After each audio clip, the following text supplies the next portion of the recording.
There's a version of you on the other side of fear. She's not waiting for the credit score. She's not waiting for the perfect month. And she's not waiting for the anxiety to disappear before she moves.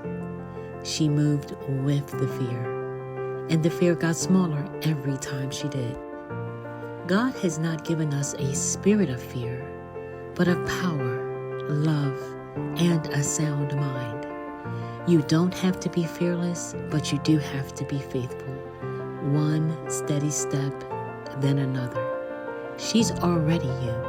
Go meet her.